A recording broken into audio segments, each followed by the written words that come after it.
తాకట్లో ఉన్న మీ బంగారాన్ని విడిపించి ఆ రోజు ఆన్లైన్ రేటుకి కొంటాం. Sharma gold company.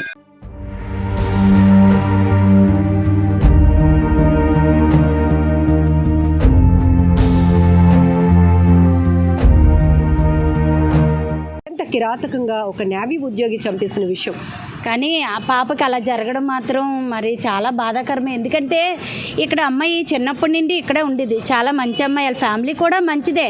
మరి ఏం జరిగిందో మరి మనకైతే తెలియదు కదండి.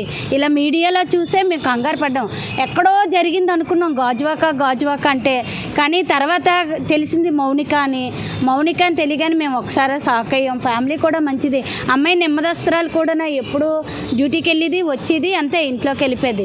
కానీ మరి ఇలా జరగడం అంటే బాధాకరం. అమ్మాయికి మాత్రం న్యాయం జరగండి. మరి తల్లిదండ్రులు ఫ్యామిలీ అంతా చాలా మరి బాధపడుతున్నారు. మరి అమ్మాయికి ఏదైనా మరి 5 ఏళ్ల నుంచి పరిచయం ఉన్నా కూడా ఒక అమ్మాయిని నమ్మించి ఇంటికి పిలిపించి అత్యంత క్రూరంగా ఊపిరి ఆడకుండా, అంటే ముక్కు నోరు మూసేసి చంపేయడమే కాకుండా తర్వాత ఒక కత్తి తీసుకొని మళ్ళీ ముక్కలుగా కానీ ఎంత రాక్షస గుణం అంటే మరి ఇంకా ఇంతకు ముందు ఏం చేశాడో కానీ ఆ నేవీ ఉద్యోగం అంటే జనాలు కాపాడాలి. ఇంత భయపడలేదు అసలు. అబ్బాయి భయపడకుండా మొక్కలు కోయడం కూడా మరి ఎంత దారుణంగా చేశాడంటే మళ్ళీ అలాంటిది మళ్ళీ ఇంకో అమ్మాయికి జరగకూడదండి. ఇంకో అమ్మాయి జరగకుండా మరి మీరే మీడియా వాళ్ళంతా న్యాయం చేయాలి. మీరు అన్నట్టు అసలు ఒక మనిషి ఇంత క్రూరంగా ప్రవర్తించాడా అంటే నమ్మడానికి చాలా ఆశ్చర్యంగా అనిపించింది. ఫస్ట్ తలను తీసుకెళ్ళి ఇంకొక చోట కాల్ చేశాడు, అది మరీ ఘోరము. ఆ తలను తీసుకెళ్ళి ఎక్కడో పెట్టేసి ఇవి ఫ్రిడ్జ్లో ముక్కలన్నీ పెట్టడం అంటే ఒక్కసారి రాష్ట్రం అంతా ఉలిక్కి పడింది. ఎందుకంటే ఎంత ఘోరమైన మనుషులు కూడా ఉంటారా అని అనిపించింది మాకైతే. ఇంకా రాక్షసతత్వం అంటే ఇంకేం చెప్పగలమండి మేము. ఇంకా మనుషులంటే ఇంకా మన మధ్యలో తిరిగి మనతో నుండి ఒక నేవల్ ఆఫీసర్ ఒకరిని రక్షించడం పోయి ఒక అమ్మాయిని ఇంత దారుణంగా చంపడం అంటే మేము అందరం చాలా నిజంగా ఇలాగ భయభ్రాంతులతో ఉన్నాం అసలు మేము. మా ఒక సిటీ సెంటర్లో ఇట్లాంటి పరిస్థితులు, అపార్ట్మెంట్ కల్చర్, చుట్టూ పక్కన ఫ్లాట్స్ ఉన్నాయి. మొత్తం ఆ కీర్తి ఎన్క్లేవ్లో అతను ఉంటున్నటువంటి ఆ కీర్తి ఎన్క్లేవ్లో 25 ఫ్లాట్స్. సో ఒక పక్కింట్లో ఏం జరుగుతుందో మరో పక్కింటికి తెలియలేనటువంటి దారుణం తెలియట్లేదు అని అంటే మరి ఒక ఫ్లాట్లో ఉన్న వాళ్ళందరూ అలాగే ఉంటారు. ఇప్పుడు ఇండివిజువల్ ఇల్లు ఇక్కడ అనుకోండి, బయట చిన్న అరుపు జరిగినా మేము బయటకు వస్తాం ఏం జరిగిందని. ఇప్పుడు ఆ అమ్మాయిని ఏం చేశాడో తెలియట్లేదు, నోట్లో గుడ్లు పెట్టాడో అరవనవ్వకుండా చేశాడో మరి ఆ అమ్మాయిని ఏం చేశాడు అనేది మరి మనకు తెలియదు కదండి. తెలియకుండా మరి ఆ ఫ్లాట్లో ఉన్న వాళ్ళు కూడా లేడీస్ కానీ అందరూ అలాగే భయభ్రాంతులతోనే ఉన్నారు. అసలు ఏం జరిగింది తెల్లవారైనంత వరకు మాకు ఎవరికి తెలియదండి. టీవీలోని ఆ మీడియాలోని ఎఫ్బీలో చూడడం వల్లే మాకు అందరికీ ఇలాంటి క్రైమ్ కేసులు ఎక్కడో జరిగితే అయ్యో అక్కడెక్కడో జరిగినా కూడా మనం భయపడతాం.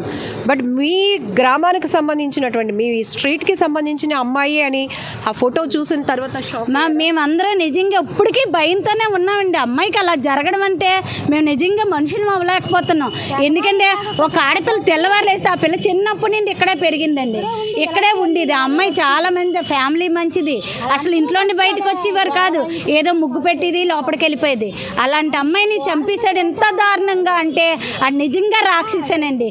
ఏదైనా అలాంటోడు మళ్ళీ భూమి మీద అసలు ఉండకూడదు. అసలు ఎంత దారుణంగా వచ్చి చేసినోడిని మేము ఎప్పటికీ ఎక్కడో టీవీలోనో ఎక్కడో విన్నోళ్ళు ఈరోజు మా పక్కనే జరుగుతుందంటే అంత మరి ఇదండి బాధ. ఇలాంటివి సినిమాలో చూసినప్పుడు సినిమా అయినా కూడా భయపడతాం, కానీ ఇప్పుడు నిజంగా జరిగింది అంతేనా మేడం. మరి మాకు మరి భయంగా ఉంది మేడం. మరి నన్ను మాకు ఎలా మా ఇల్లు ఇక్కడ కాదు, మా అక్కడ పోర్ట్ హాస్పిటల్ కాడ తెల్లవారు రాబోతుకి ఇలాగా ఇస్త్రీ చేసుకుంటాం ఇక్కడ.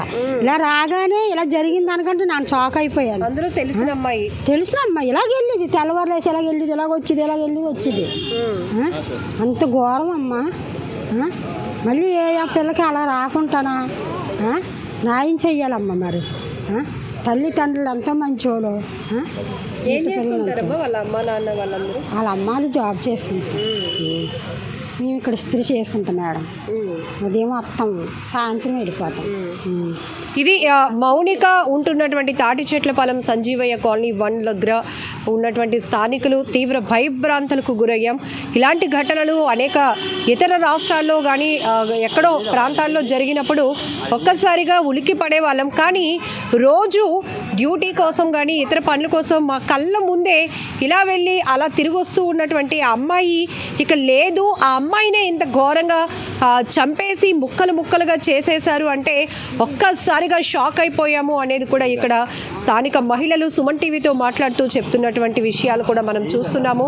కానీ చాలా భయంకరమైన దృశ్యాలు మనుషుల మధ్య జరుగుతున్నాయి. ఇట్లాంటి నేర ఘటనలు మళ్ళీ మళ్ళీ జరగకుండా అమ్మాయిలకి రక్షణ కల్పించాలి అనే బాధ్యత విషయంలో కూడా ప్రభుత్వాలు, పోలీసు వ్యవస్థ, న్యాయ వ్యవస్థ కఠినంగా శిక్ష విధించాలి అంటూ కూడా మహిళలు అయితే డిమాండ్ చేస్తున్నారు.